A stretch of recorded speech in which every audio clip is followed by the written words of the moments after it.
शङ्कराय च मयस्कराय च नमः शिवाय च शिवतराय च भवहराय च महाप्राणदीपं शिवं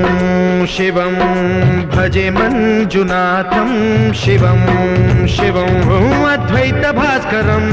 अर्धनारीश्वरं त्रिदशहृदयङ्गमं चतुर्दधिसङ्गमं पञ्चभूतात्मकं षट्शत्रुनाशकं सप्तस्वरेश्वरं अष्टसिद्धीश्वरं नवरसमनोहरं दशदिशासु विमलम् मेकादशोज्ज्वलं मेकनाथेश्वरं प्रस्तुतिवशङ्करं प्रणतजनकिङ्करं दुर्जनभयङ्करं सज्जनशुभङ्करं